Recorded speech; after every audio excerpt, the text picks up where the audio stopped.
But I'm just going to say this one statement, that when I was a resident, when I was a first-year resident, new on the wards at Capital Huntington Hospital in Huntington, West Virginia, I ordered a CT scan on the wrong patient.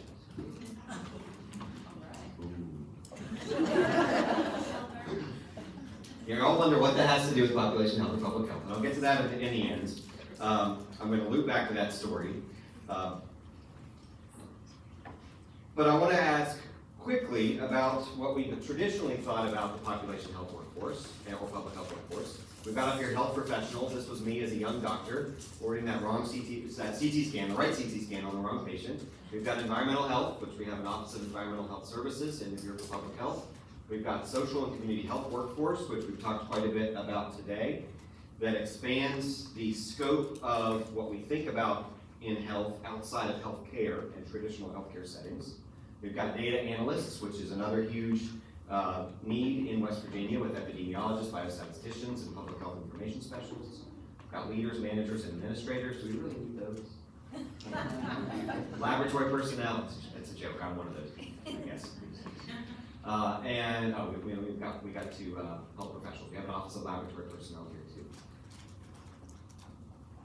We also have in our public health workforce today, currently working in Charleston in our office, a public health entomologist. How many people knew that you in your Bureau of Public Health have a public health entomologist? We got one in the back. Couple. Okay, Sherri, go. But I want to just, by show of hands, how many people think that this fully encapsulates this full scope of the public health workforce? Okay, good. What about if I added on here health teachers? Y'all be good with adding them in there? How about teachers in general? How about librarians? Lots of head nods. How about employees at farmers markets? Yes. And maybe farmers? Yes. Food banks, food bank administrators, food bank employees, people who employ individuals with adverse work histories or criminal justice histories, addiction history. What about judges? Anyone have a problem adding judges into the public health workforce?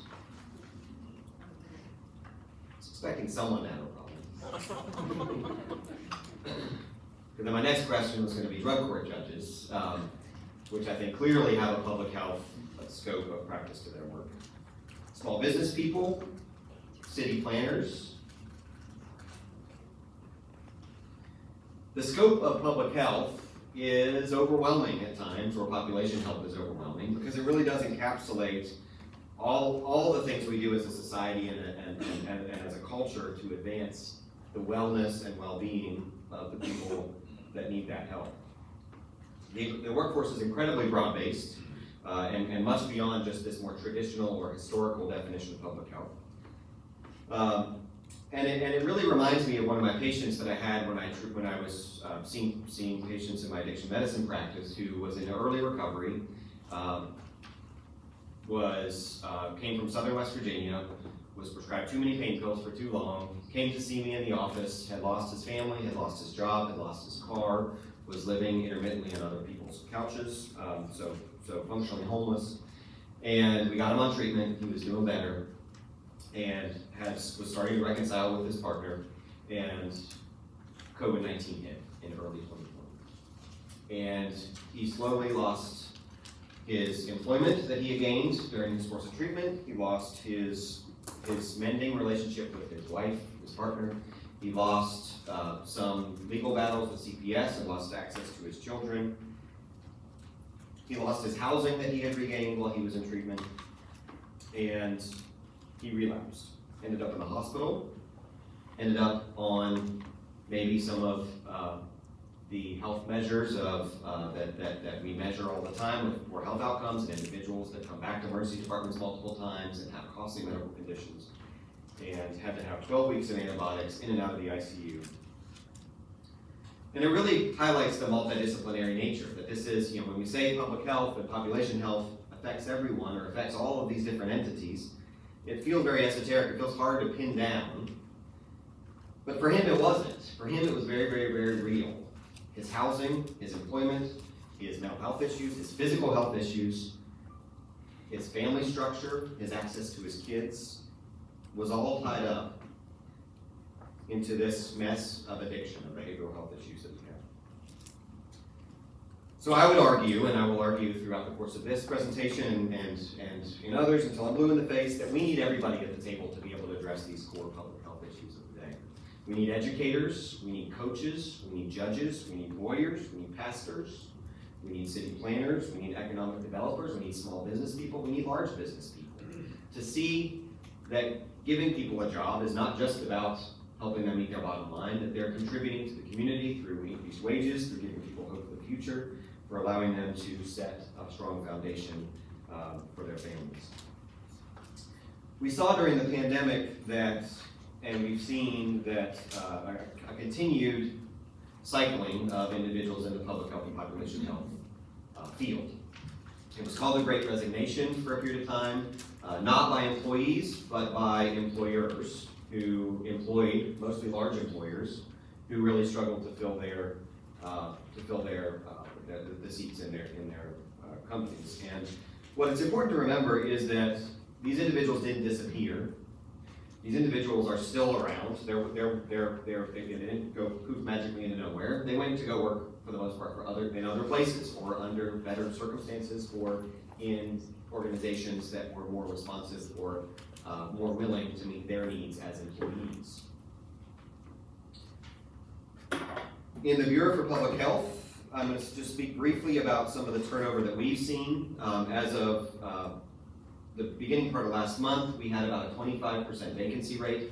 That got worse during the pandemic. It has improved some since in the past 8 months or so. And it really affects some of our critical public health functions in the Bureau for Public Health. Again, I didn't ask in the beginning whether we all thought accountants were part of the public health workforce, but I will say that one of the biggest threats to our ability to meet the public health needs of the citizens of West Virginia is staffing our financial services and accounting personnel experts.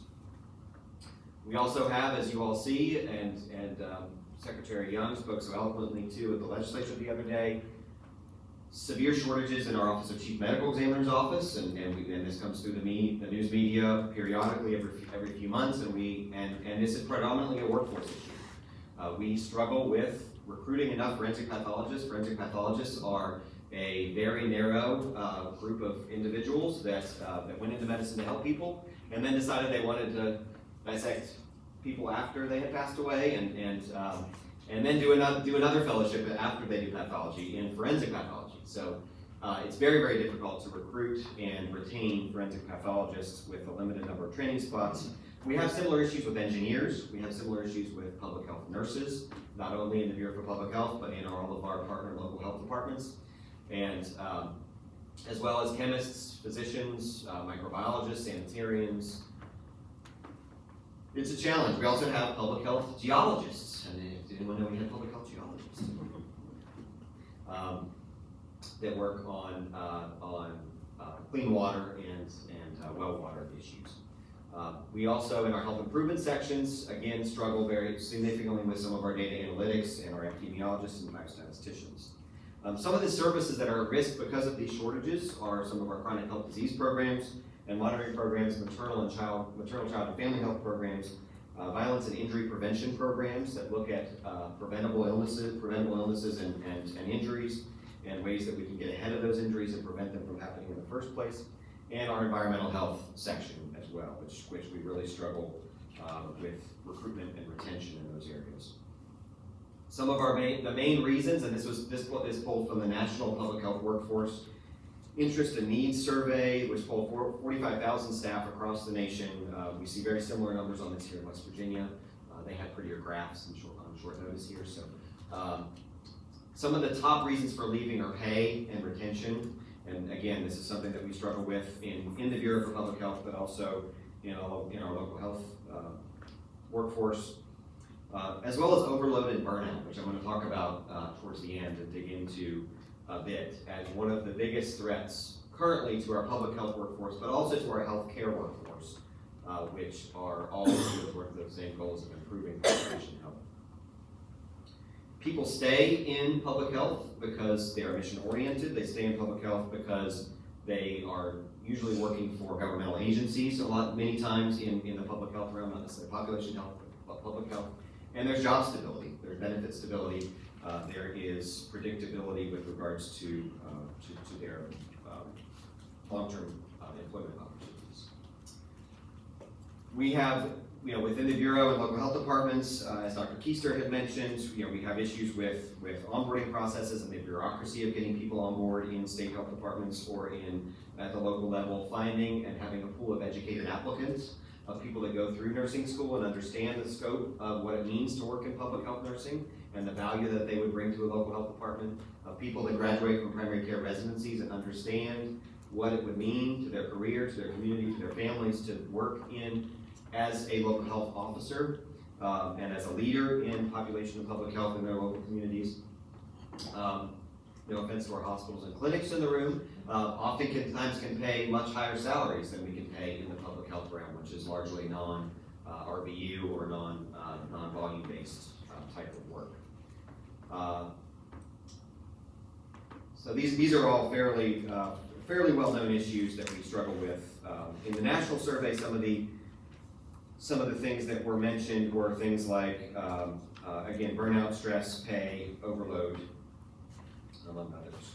We have gotten some significant investment from the federal government in advancing our public health and population health workforce. We got a grant, a 5-year grant, about $18 million over 5 years, to put towards what we call the infrastructure grant, which goes into workforce recruitment, support and training, as well as foundational capabilities and data modernization, all of which will help us reorient the Bureau and in conjunction with our local health partners towards being able to address and identify those critical workforce shortage issues, build and strengthen systems and processes to make sure that we're keeping them when we get them, and as well as deploy more scalable and flexible data systems so that we can look at longer-term public health and population health outcomes. There's a lot that's been written, especially at the national level, about the public health and population health workforce issues and things that we need to do to change to be adaptable to that workforce. The first thing that I would say in my 6 months here as the Commissioner of the Bureau for Public Health is we've got to be flexible.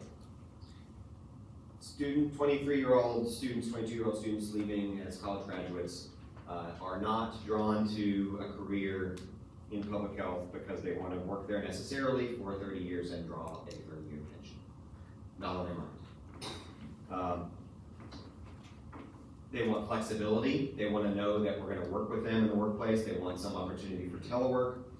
They want an opportunity to improve and advance that's clear and delineated, including emphasis on schooling to meet the needs of their particular job duties. And I think there's certainly an opportunity with many educators in the room here today to think about how we can partner with our existing workforce to meet the needs, some of these just-in-time learning needs, to say, is there an opportunity for some of our epidemiologists who may not have expertise in a certain data analytics platform, for some of the nurses that we work with who may not have expertise in addressing local health issues or addressing a new trend in epidemiology. Could we partner with our institutions of higher education to build that in as a benefit with some sort of arrangement with our higher education institutions? The pandemic really caused us to rethink what it means to work in public health and to be in the public health workforce. As you all know, the pandemic, some more than others were involved in this, but the pandemic was a critical stressor for all of us working in the area of public health and in population health, and caused a significant amount of burnout. And we call burnout a lot of different things. Sometimes we call it moral injury, where some people had to decide whether they were going to go into we're going to stay late at night and log COVID vaccines into their system as opposed to going to their kids' baseball game. They had to decide whether they were going to go to church on Sunday or go back to another vaccination event that they were being told to go back to because it was part of the scope of their work, and they felt conflicted and developed some moral injury. But ultimately, what I think fits the model best around what we experienced in COVID-19 is individual and organizational trauma. Stress is something that can be good for us. It's something that motivates us. It gets us moving. It gets us a feeling in your stomach that gets you to study for the test on a Saturday night, or that gets you to finish that presentation at the very last minute and get it in, can be motivating. But stress that's persistent, that's prolonged, that doesn't have protective factors, that feels inescapable, is toxic. And it changes the way that we respond at our core level. It changes the way that we respond to new asks, new threats, to a more trauma-informed response, where our system is primed for reaction. If we get into this fight or flight mode, we become defensive. We become in this survival setting. And individuals it certainly happens at the individual level, but it also happens at the organizational level. And organizational trauma can be something that we see in areas where there's, again, a low sense of safety, low sense of trust. There's a lot of finger pointing or blaming, perceived loss of control and agency, which exacerbates things like isolation and loneliness. And we have certainly seen that in much of the public health, many of the public health organizations and institutions, that has affected the individuals that work in these areas. There's a few things that we can do very specifically to address these issues and try to rebuild that workforce. The antidote, as we say, to addiction is not sobriety, it's connection, and a very similar approach can be taken with some of these traumatic events, which we need to focus on the connection of the individuals and the mission of the organization, and working towards building resilience.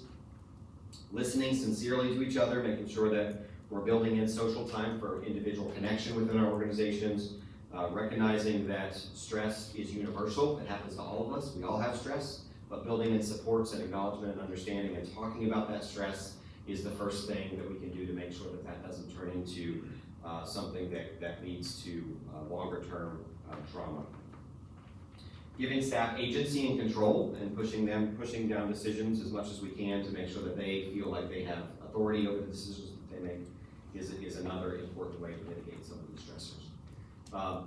One of the things that we talk about in the Bureau is, some of the three main things that employees need is being able to provide for their family, having a sense of contribution, something bigger than themselves, and that perception of safety, which sometimes is the hardest thing to develop in an organization to try to reduce the burnout or the individual trauma that has come from some of the high demands we've put on our public and population health workforce. I said at the beginning that I ordered the right CT scan on the wrong patient as a first-year resident. Now, luckily in residency, it's an apprenticeship, so we have people that look over our shoulders to make sure that those things don't lead to negative health outcomes. I did this at the middle of the night. It was an emergency. I had admitted 4 or 5 other people that night, and it got caught. The person didn't get the wrong CT scan. But I always thought back to that moment as a mistake for myself, as something that I made that I always thought back on and really felt like it was a moment of failure. Now, as an attending, I was the guy that checked my residents' orders to make sure that their CT scans were correct. And as their CT scans, or as their orders came through, I would diligently follow up after them and make sure that they were the right orders. And they would make mistakes, and they wouldn't tell me. They made mistakes, and they pushed them under the rug, and I would catch them, and I would talk to them about them the next day. And say, if you make a mistake, just talk to me about it. Tell me. I made the offhanded comment one time that, not really knowing what I was doing with some of the residents I worked with, and said, when I was a resident, I ordered the wrong CT scan on a patient. And after I told that one story, I can't tell you the number of times that residents would come to me and say, hey doc, do you remember that one time you said you ordered the wrong CT scan on the patient? And I would say, what did you do wrong? What did you mess up? And that moment of vulnerability made them feel safe. It made them feel like they could escalate those items to me, that we are all human, we all make mistakes, we all struggle with these moments of reduced resiliency, increased burnout, of stress, where stress starts to become toxic stress, We've got to give people the opportunity to talk about it in the public health and population health workforce. And the first way we do that is to be vulnerable, listen sincerely, and let them know. When I talk to some of these concepts to my staff about how we maintain our workforce in the Bureau for Public Health and what we do to build those structures and systems and change the culture to make sure that we can provide that level of safety, I hear a lot that I don't have the time to do that. I'm too busy. We've got you asked me to do 10 other programs, like try to help scale the Catch My Breath program, or try to help do this new HIV project that we're working on. You're asking us too much. And I listen, and I say thank you, I appreciate the feedback. But we don't have the time not to do these things, to really look inward and look at the needs of our organizations and our population and identify what they need at the core level, whether they're new employees that are coming in for their initial interview, or whether they're people that have been with us for decades. This is the hard work of keeping people in the workforce in incredibly difficult times when we don't have enough money. The healthcare demands are incredibly big. Again, they're large and overwhelming at times.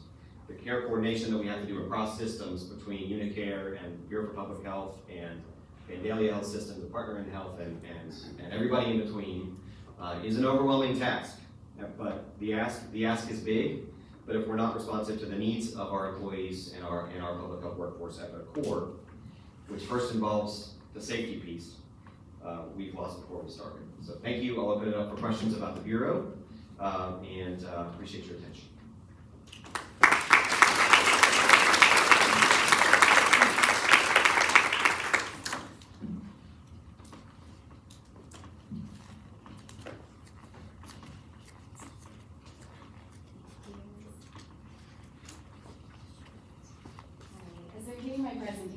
The thing that is just absolutely so obvious in the room today is that we're all here, we're all on the same sheet of music, and we have a mission together. And to kind of tell a little bit of a backstory, Dr. Pursley and I started working on this conversation before she and I even knew we would both be sharing the Secretary's office. So being able to carry that over to our new roles, and I can't be more thankful to have another partner with her as Secretary and Dr. Christiansen as State Health Officer, that we get to help carry that load forward. And I see people that I have worked with for years and absolutely admire in so many places where we all touch the same patients, where we all have the same drive and the same mission to do better. And the great thing is, we're here. We're starting the conversation. And as Dr. Christiansen was pointing out, all of the fractured pieces of public health after the pandemic, we all felt it. It was across all the spectrums. So how do we make a resilient workforce and get the health of not only public health, but health in West Virginia better? We partner. So it's not on the back of public health. It's not on the back of the hospitals. It's not on the back of the educators and the people who make this happen. So we are starting that conversation here today, and I'm very, very grateful. So it looks like we've got our presentation up, and so the great debate is this started with our panelists today, talking about population health versus public health. There's so many ways that these definitions intersect, but when you take a look at it, I think Tad did a beautiful job of explaining that as well as Terry, that population health is really going into a community and taking a deeper dive, looking at the community level, how to make a difference in people's health. Let's take, for example, well, we were talking about how your zip code can make an impact on your life expectancy. So you take counties like McDowell and Mingo. I'm from Wyoming County, my parents still live in Wyoming County, so I'm not picking on the South. These are just numbers that you can look up. For the average life expectancy in the United States, Southern West Virginia has some of the lowest life expectancy, much lower than the average, say about 72, 73 years. It does change a little bit from year to year, but it's in the 60s. But you can go to Colorado. I don't know what they're doing in Colorado that's a whole lot different than we're doing. Maybe that's worth the discussion. But you go to Colorado and the life expectancy is much higher. Not by years, but by decades, 20 years. I have some suspicions of some of the things that they're doing that's not. But maybe it should be on the table if that's what's going to help people live today. All right. So for population health, we are taking communities and making individuals healthier, making sure that you have a grocery store that has fresh fruits and vegetables. And I'm seeing Dr. Jeffries in the back and some of the work that she's doing, making our kids healthier by teaching them to eat healthier. You'd be surprised how many grocery stores don't have fresh fruits and vegetables and produce. And I'm looking at my Katie over here that we worked with at Population Health of Vandalia, and just seeing the team, Michelle and Pam and Terry, all the great work that we got to do with putting fresh produce on tables and putting it into clinics and teaching people how to do that. So really bringing everything together. Public health, we're a little different. Sometimes we go after the fire, whether it's a cluster, an outbreak, an epidemic, and I don't want to say the P word, I promise it's the last time today, a pandemic. But the next time, Lord willing, will not be in our time, the better we build up the health of West Virginia, and the better we bolster and support each other, the better we're going to be at responding to that next issue. So talking about public health strategy, they covered this. I really could just put down my PowerPoint right now because these points were all covered in the initial panel. So data-driven strategy. We know the issues. How do we take these issues? We know that life expectancy is much lower in the southern part of the state. Let's take that and dissect why. What do they not have access to? We know that there's issues with transportation. That's part of population and community health. Is it transportation, access to fresh food? Is it access to food in general? Is it the inability to, or having to choose between getting food, getting medicine that's needed? What are the things that you need that you're just not getting all of those benchmarks? And before we talk about the social determinants or social drivers of health, that's a new one. I didn't have time to change the slide tag. So, when we talk about these issues, these are the things that make a person well and make them whole. And if we do that from a community standpoint, we're going to have a better workforce. We're going to be able to tie in education. We're going to have healthier people to get education and tie all of these pieces together. We have to identify those gaps, though. Doing the social determinants of health screenings, making sure that we understand where the issues lie. And when we see that, that's something that's a little bit different from public health. We go where the fire is, but when we look at diabetes, for example, you may have diabetic pockets of higher rates of diabetes in different areas, but there may be very different issues driving that in the communities, and that's where we close these gaps. This has to be community specific. So one thing that you learn when you go into, if you're looking at West Virginia as a whole, it's not going to be the same answer for every community. Every community is different. And that's, I'm going to get into the community health worker piece, don't worry, I'm going to get to it. But we have to look at it as being community-based and specific to that community. Because we can make all the programs that we want to, and they sound great on paper, but if it can't be done, or you don't have the resources in a particular area, it's doomed to failure. So that is where we can collaborate and make these issues so much better. We have to have that cohesive support. This is what we're here today. We are here because we care. Everybody could be doing something else on a Friday afternoon. We all know that. But we're here because we care and because we want to make West Virginia a healthier place, not only for ourselves, but for our kids, for the next generation, and make sure that they have everything that they need to make themselves successful. Everything from getting to school, but having their meals, making sure that they're healthy, have access to activities, and make sure that their families can help surround and support them with this issue. We also have to have patient integration as well. We have to put this into the communities and even let the communities own that. So that when you go to a community, I always like to say Clinton because I love Mayor Kay, but you know, when they were affected by the flood in 2016, Clinton, in a small town here in Kanawha County, they lost their grocery stores. The only access they had to any food, basically, for about a 30-minute radius was Dollar General. So There's work being done around getting fresh fruits and vegetables and healthy food in Dollar Generals, and my friends at Vandalia Health are helping close some of those gaps. Those are opportunities that we have. Is that going to work in every single community? No, but we let the communities take the tools and decide what works for them. All right, the social drivers of health. So when we talk about the social determinants of health, one of the scariest conversations I remember having as training as a student. 20% of your patient outcomes are based on that interaction you have as a healthcare provider to your patient. 20%. That means there's an 80% chance that no matter what I do, I'm not going to help fix this person. That's terrifying. I didn't go to medical school to not help people. I know Dr. Christiansen did. I know that the people with healthcare backgrounds in here, I know that you didn't either.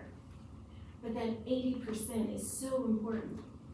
It doesn't matter if you write the medication. If somebody can't get access to a pharmacy, or they can't get transportation to a pharmacy, or they are trying to balance between getting a meal or getting a medication, something has to give at some point.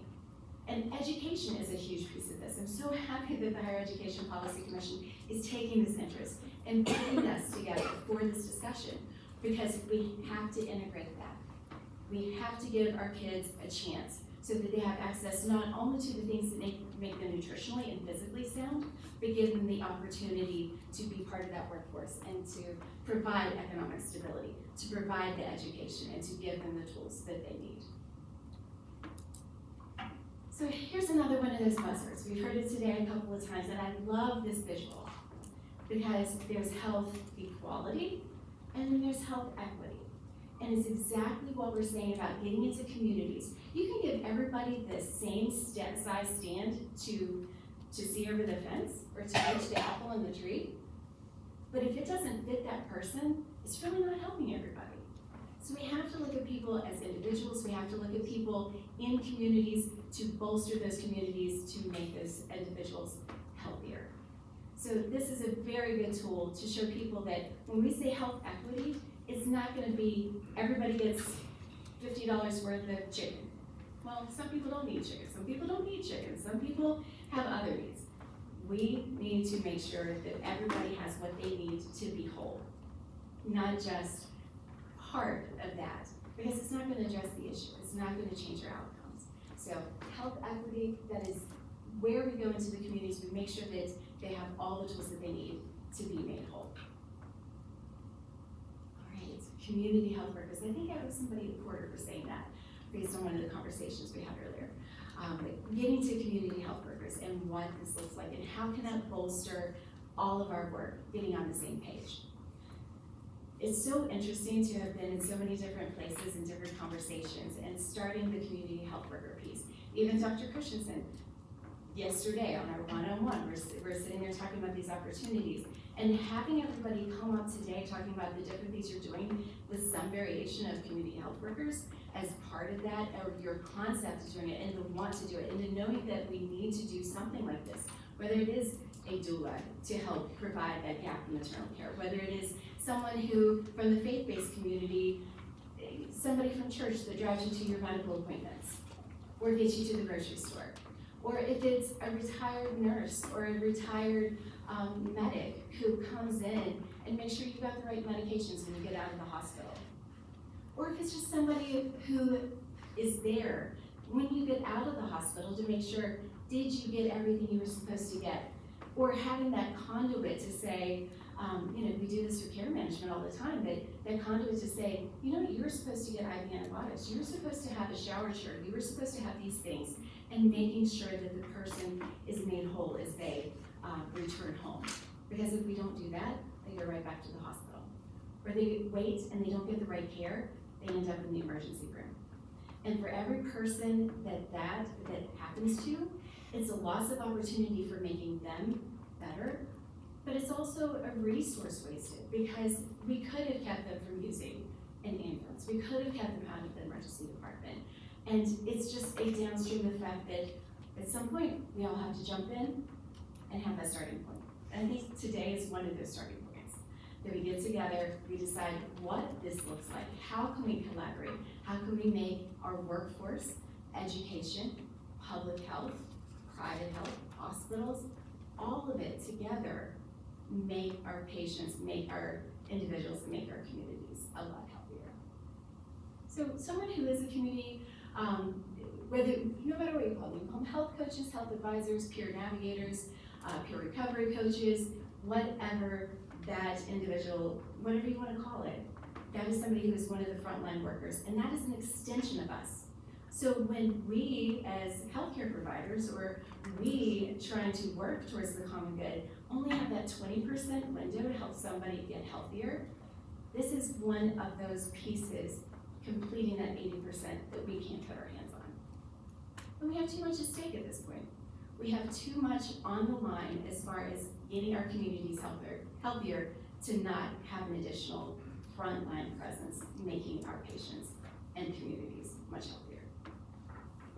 So benefits to our community-based care, you close so many gaps. You make sure that their nutritional needs are met, their medications are met, make sure transportation needs are met.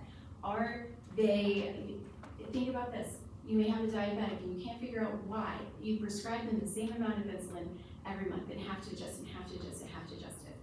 What if they don't have utilities? They can't refrigerate their insulin. It's not that they couldn't get a prescription, it's not that you didn't write the prescription, it's that they needed utilities to help keep that refrigerated. No, all insulin's refrigerated, but still, for this example. Or all they can eat is a piece of bread for dinner, because that's all they have access to. Closing those pieces of those gaps, making sure that you get them to a food bank, some type of assistance, getting them some type of utility assistance, that is not only going to improve their life, it's going to save their life. And at the end of the day, being responsible for our health care, it's a responsible move to make, because it pays out over everyone. All right.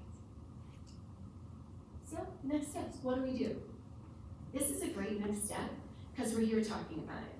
We're here seeing what's available. We're here trying to define what we need as far as community health workers. Outlining what that educational process would be. Outlining and thinking about, is this a community paramedicine opportunity? Is this somebody who is a retired nurse or somebody retired from the field that has the medical funded knowledge? Is this somebody from the faith-based community? How do we keep individuals safe? We don't want anybody going in the home, so how do we keep that safety piece, making sure that our health workers are screened, making it a sustainable process, that we work with our payer partners, that they fully well acknowledge the fact that we need these resources for their patients, for our community members, and our friends and family. So we build the teams, we create the sustainability. I think we've got our topic for our next session when we sit down and do the smaller groups. With that, I know I tend to change offices a little bit, so this is my latest information for today and this week that I'm happy to share with you guys. The good news is I'm pretty sure everybody in here has my cell phone number. It has not changed in about the last 10 years. So with that, I'm happy to answer questions. I'm happy to provide any additional information, but I thank you so much for the opportunity to be here and the ability to have this conversation today.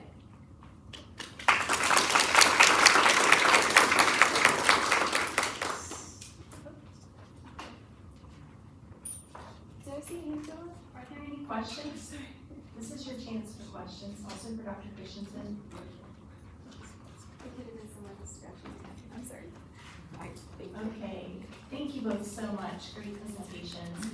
We are going to go ahead and move into our poster walk session. This is our much anticipated session that we have 9 posters that you'll see around the room. We are going to invite the poster presenters to hang out around their posters, and then the rest of us can just take your time walking back and forth between the posters. We are going to take about 40 minutes for this session, and so when we get ready to wrap up, we'll just bring you back, and our final session will be some time for discussion. So